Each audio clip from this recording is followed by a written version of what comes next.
Class 9-এর কোষে দেখি দুইয়ের 5-এর অঙ্কটা দুবার বুঝিয়ে দিয়েছি, আর একবার বোঝাচ্ছি। বুঝিসনি তাই তো? ঠিক আছে, দেখ এই যে অঙ্কটা তুই টুকেছিস, ঠিক আছে? এবার দেখ কি করছি। এটা 4 আছে, মানে 2-এর স্কয়ার, আর পাওয়ার কি আছে? m+1/4, ঠিক আছে? আর এখানে কি আছে? এখানে আছে গুণ। এটা গুণ আছে বইতে, এই যে গুণ রয়েছে, প্লাস লিখেছিস, যাই হোক গুণ। আর কি আছে? আচ্ছা, রুট 2 কিছু মানে 1, 2 পাওয়ার যোগ হয়ে গেল 1+m, আর বাই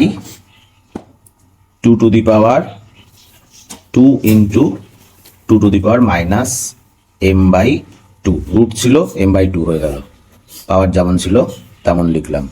তারপরে হচ্ছে 2 গুণ করে দিচ্ছি, 2m প্লাস 2/4, 2 গুণ হয়ে গেল, গুণ 2 1+m/2, আর এটা হচ্ছে 2 1 - m/2। পাওয়ার ছিল x⁻m ইন্টু x⁻n, সূত্র আমি আর সূত্র বলছি না, আশা করি তোরা সূত্রগুলো জানিস।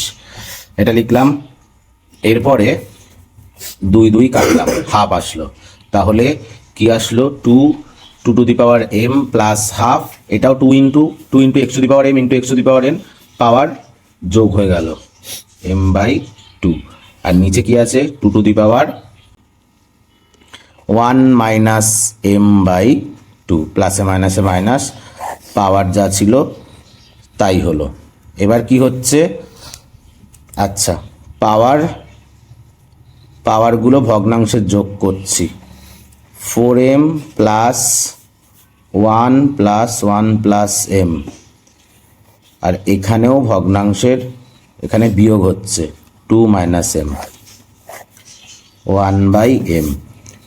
2 4m 5m হচ্ছে +2/2, একেবারে ভাগ থাকলে বিয়োগ হয়ে যায় পাওয়ার, একেবারে করে দিলাম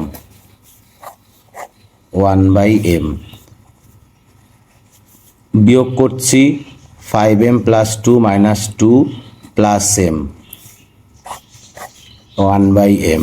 এখান থেকে বেরাচ্ছে 6m/2, 1/m।